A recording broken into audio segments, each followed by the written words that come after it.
What would you do if you were shot in the face and left for dead? Imagine you're minding your own business when, for no reason that you could fathom, a stranger comes straight for you, raises a shotgun, aims it at your face, and pulls the trigger. If you survived, what would you do? With a show of hand, how many of you would want to seek revenge? I see some brave hearts. It is natural to want to fight back, and there is nothing shameful in having that instinct. But sometimes instinct does not serve us well in the long run. Living in a diverse society, there are bound to be conflicts: social, cultural, religious, personal, and professional. We're living in a time where the escalation of these conflicts means more innocent people are paying the price, all too often with their lives. Unfortunately, the increase in conflicts, misunderstanding, violence creates only more victims, more loss, more division, and ultimately solves nothing. I can speak to this from personal experience. I was one of these innocent victims. I became a survivor. Not satisfied though, I eventually began to thrive, utilizing the tools that this great country provides and choosing the path of mercy, compassion, and forgiveness, which ultimately brought me here today. After graduating as a pilot officer from Bangladesh Air Force Academy, I did not feel my destiny was there. When I got a chance to come to the United States for additional higher education, I took it. I left my family, my home, my fiancé, my career to come to the United States to fulfill my educational pursuits, while also hoping to experience the American dream. But within a short time, my American dream turned into an American nightmare. Shortly after the 9/11 terrorist attacks, a white supremacist in Dallas was in a shooting rampage, killing Muslims. I was one of his victims. On September 21st, 10 days after the attacks, I was working in a friend's gas station when a man wearing a bandana, sunglasses, and a baseball cap, holding a sort of double-barreled shotgun, burst in. He pointed the gun directly at my face. Having been robbed before, I opened the cash register and offered him money. Instead of taking it, his gaze remained fixed. And then he asked, "Where are you from?"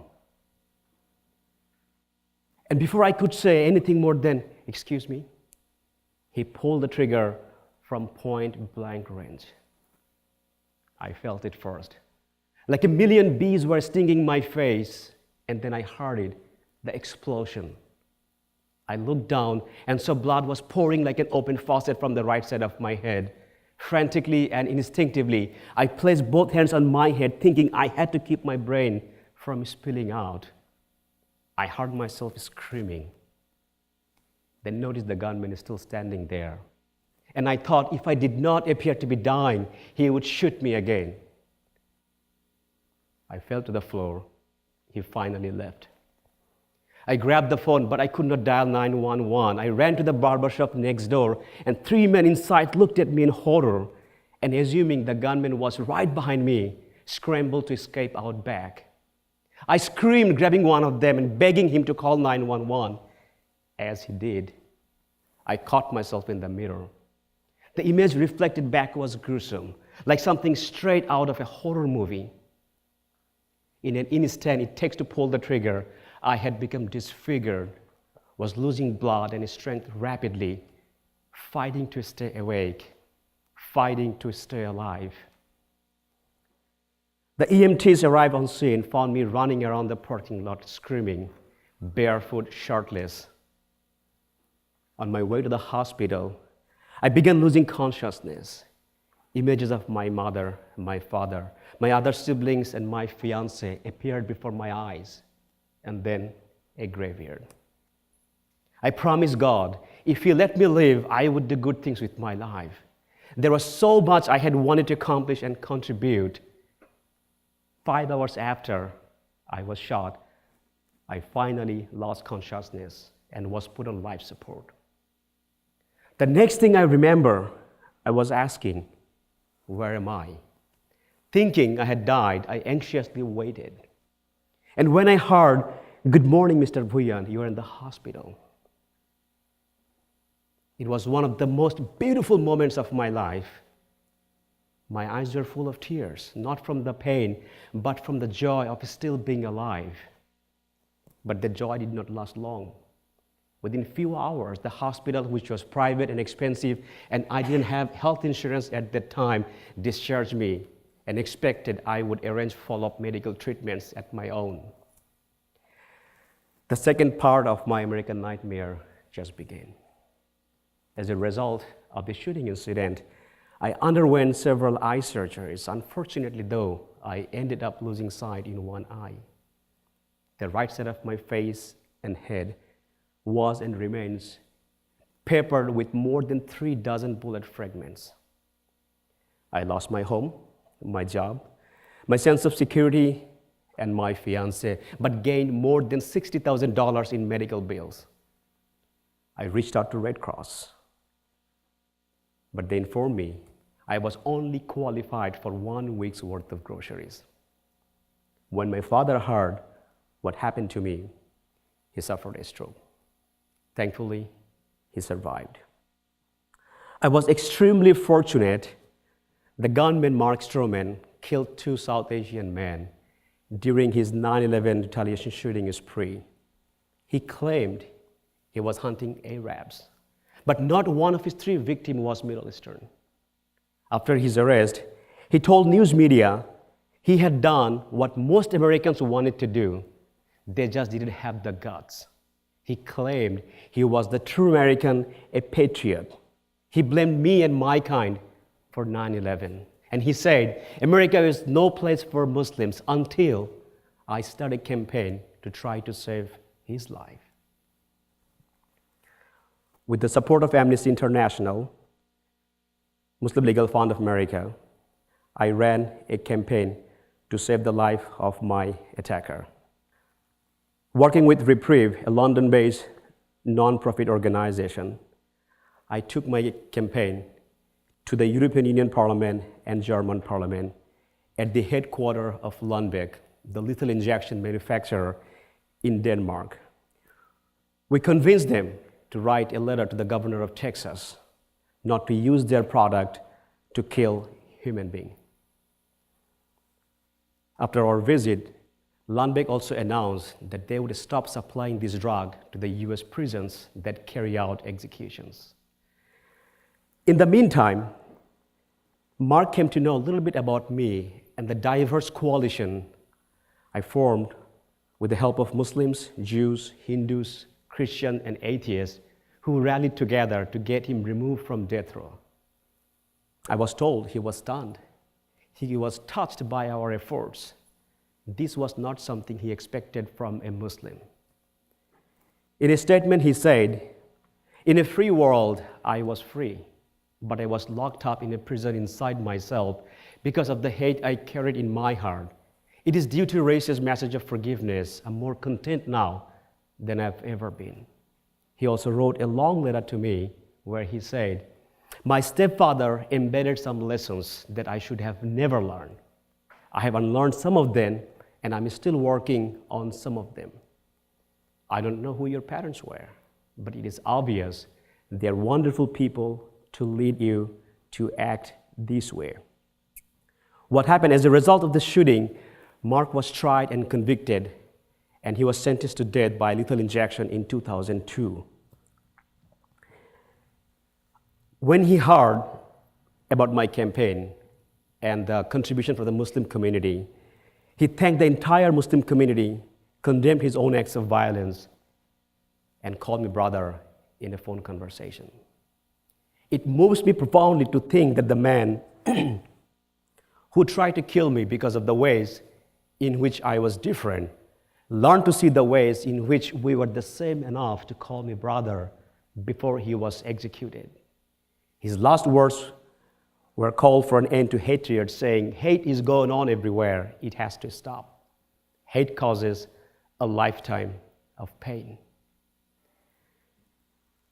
It seems to me that although retaliation is a natural response, it does not make you feel as good as you think it will.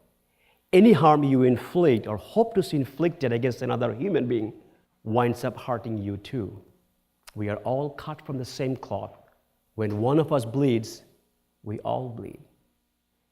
When I was able to see Mark as a human like me, learn more about his life, and that he hurt too, I was able to forgive him. And that took any hint of bitterness away from my heart and allowed me to be whole again. He hated me when he didn't know me, but in the end said he loved me. Once you get to know the other, it is hard for you to hate them. Forgiveness and kindness had a transformative effect on Mark Stroman. Life challenges us every day. I have traveled to many cities and small towns across America that are going through challenges, meeting many people struggling to make ends meet, stressed, living in fear of the other, and looking for change. I understand their fear, their pain and suffering. The other is not the enemy. Ignorance and hate is the enemy. And unfortunately, it has created so much mistrust, fear, intolerance, and continues dividing us. If we commit and work together, we can overcome the challenges. We can overcome the issues that plaguing American families and destroying lives and communities. There is nothing that America cannot fix. Together, we can build a stronger, more prosperous, and accepting world, and in turn, compassionate and empathetic human being. But how do we bring about this change? As Gandhi said, you must be the change you want to see in the world. I wanted this world to be more merciful, forgiving, and accepting. I had suffered a lot, lost a tremendous amount because of someone else's hatred. But that tragedy helped me to see the possibility of a world without hate, a world full of love, compassion, and empathy. I could not save the life of Mark Stroman, but perhaps I can help save future Mark Stroman. Through my nonprofit, World Without Hate, I dedicate my life working to prevent ignorance and violence, eradicating hatred by educating people about the transformational power of mercy and forgiveness, empowering people to connect with others unlike them, and to encourage everyone to take time from learn one another instead of the stereotypes and labels society has imposed. I believe we all want a better, just, and more forgiving world, but what are we prepared to do to get it? I believe it starts within each of us, taking a moment to check where your moral compass lies. Take a moment to soften your heart, make your tone a little bit friendlier. Take time to connect with others unlike you. Stand up against all manifestations of hate. Take a moment to forgive someone who hurt you in the past. Extend a helping hand, reaching out to your family, friends, neighbors who may be going through some challenges instead of ignoring them. Because by doing so, you could positively affect and even save innocent lives. Together, we must stand up against human suffering, even if we think we may not like the victims. The challenges, Muslims, Jews, Mexicans, African Americans, women, the LGBTQ community, and all who are suffering right now may not affect your or your loved one's life today, but may indeed tomorrow. I would like to leave you with this. As Martin Niemöller, the German theologian, said, at first they came for the communists, and I did not speak out because I was not a communist. Then they came for the trade unionist, and I did not speak out because I was not a trade unionist. Then they came for the Jews, and I did not speak out because I was not a Jew.